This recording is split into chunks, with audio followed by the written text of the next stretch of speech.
Viva Voz, com Vera Magalhães.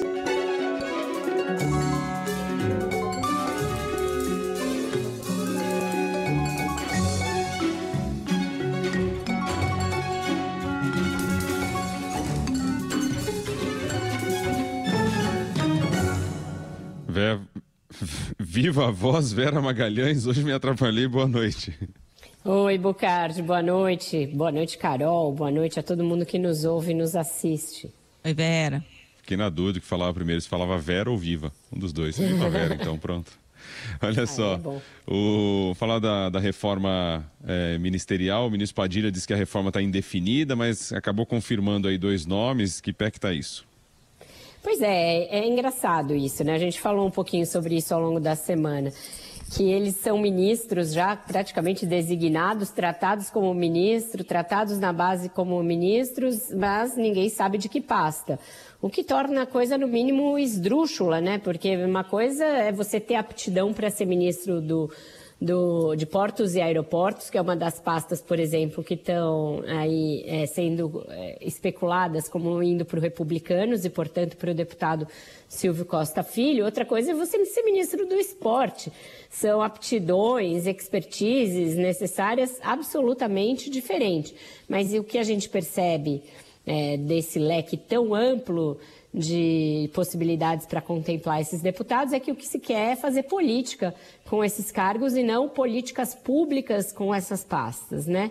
E aí a gente sabe o que está na mira. Está na mira emenda, está na mira fundos que tenham capacidade de transferência também de recursos para estados e municípios, esse tipo de coisa, Bocardi. O Lula volta da África no fim de semana, vai ter as últimas conversas e aí deve fazer a reforma até terça-feira. O que está pegando é o que continuava pegando e aí, diante da resistência do PT de entregar o Ministério do Desenvolvimento Social, começam a pulular novas pastas que poderiam entrar aí na reforma. E agora começaram a crescer o olho para cima da agricultura. O ministro da Agricultura, Carlos Fávaro, ele é do PSD, do Gilberto Kassab, que já tem também o Ministério de Minas e Energia e o da Pesca. Então, esse tamanho do partido começou a ser aventado como uma possibilidade de perder espaços. Mas o senador, o Fávaro, Carlos Fávaro, ele é senador. Ele está sendo defendido pelo Kassab, pelos demais dirigentes do PSD, para manter o posto. E o Ministério do Esporte, que não é uma pasta assim com muita grana, mas tem possibilidade de fazer política e de fazer uma política muito ali nas comunidades, junto ao eleitorado.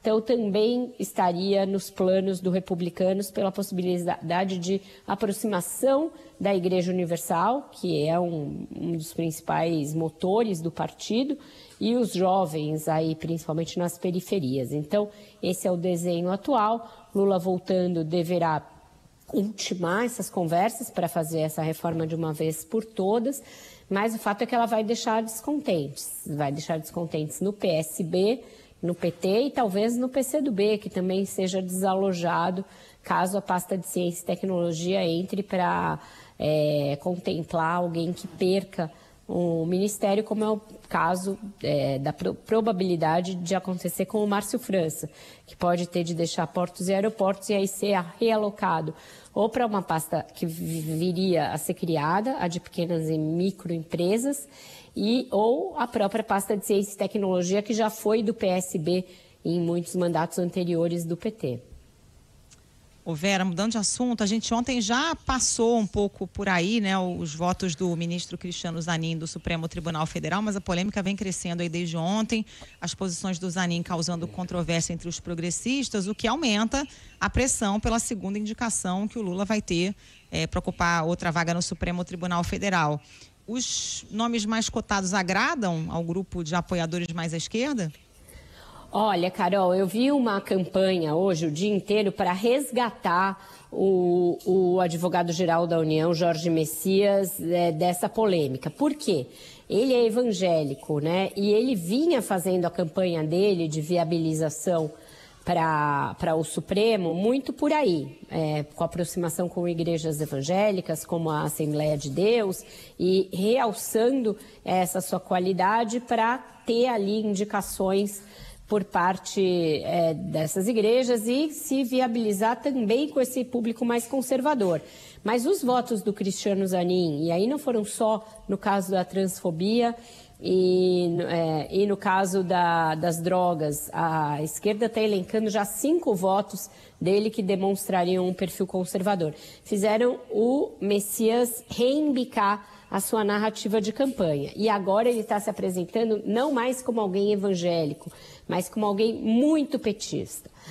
Alguém que segurou a barra ali na época do impeachment da Dilma, que esteve na alegria e na tristeza, junto ao PT, e que vai ser progressista e vai ser de esquerda nos temas sociais, que são os temas que tendem a ganhar espaço ali no Supremo daqui para frente. Porque esses temas da pauta chamada de costumes, o que tem mais para ser votado? Tem a questão do aborto. E aí ele deverá ser alguém mais conservador, mas essa questão não é consenso de que vai ter maioria do Supremo nem com a atual configuração. Mas aí o PT está defendendo muito o Messias com esse discurso de que ele vai votar a favor dos trabalhadores nas pautas trabalhistas, que vai votar a favor da demarcação de terras indígenas não seguindo o marco temporal, que ele vai ser, portanto, progressista nas pautas de direitos humanos, de direitos trabalhistas e demais direitos sociais, sem se ater aí à pauta de costumes. Então, estão tentando salvar a candidatura do Messias dessa desconfiança das alas mais progressistas que se instaurou com a indicação do Messias. Houve uma nova tentativa de reeditar uma campanha por uma mulher negra, a partir dos votos do Zanin. Só que isso não vai prosperar, pelo que eu apurei. O Lula não está querendo reabrir essa discussão e, como eu disse ontem, continua disposto a não indicar uma mulher para o lugar da Rosa. Então, ganha fôlego essa campanha petista pelo Messias e essa coisa de que essa vaga tem de ser nossa. E aí eu perguntei, mas é nossa progressista, é nossa de esquerda? Não, é nossa do PT. E aí, do outro lado, dos demais partidos do Centrão, do MDB e dos próprios ministros do Supremo, uma campanha muito grande pelo Bruno Dantas, que é o presidente do Tribunal de Contas da União, que é considerado o mais preparado do ponto de vista de direito constitucional e de exercício ali da judicatura, mas que não conta com essa simpatia grande dentro do PT. Então, continuam sendo os nomes mais cotados, mas essa estreia aí muito tumultuada do Zanin fez com que a esquerda começasse uma nova campanha por um nome mais alinhado com as suas pautas, sim. Ô Vera, a gente falou aqui já sobre o STF formou maioria para rever o número de deputados por estado, né? Qual é a tendência? O que você acha que vai acontecer aí? Olha, Bocardi, um estudo do DIEESE que foi feito com base no censo do ano passado mostra que o estado que mais vai perder cadeiras, caso seja feita essa recontagem aí de cadeiras, é o Rio de Janeiro. Perderia 4 deputados, é bastante coisa.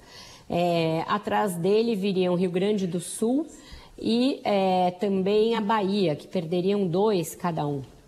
E aí alguns perderiam 1 e outros ganhariam 1. Quem mais ganha cadeiras seria o Pará, com 4, e Santa Catarina, que ganharia também 4 cadeiras, de acordo com a população do estado que cresceu.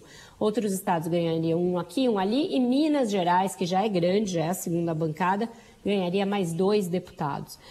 Então não é nada que vá mudar muito o quadro, mas a gente teria uma região norte um pouquinho mais representada, porque além do Pará, o Amazonas também ganha cadeiras, e hoje é a região que tem menor número de deputados, e o Nordeste perdendo um pouquinho de peso relativo, porque Pernambuco perde um pouco, a Bahia perde mais um pouquinho, o Ceará ganha 1, e ali o Nordeste perderia umas 3 cadeiras, uma coisa mais ou menos assim. Não é grande mudança, mas sempre gera resistência. Resistência nas próprias bancadas, principalmente naquelas que perderiam espaço. Mas o Supremo está mandando fazer. Então, assim, se vocês não fizerem, o TSE vai fazer. Então, não vai dar para os deputados enrolarem só por conta dessa dificuldade de determinar a queda de espaço das suas próprias bancadas.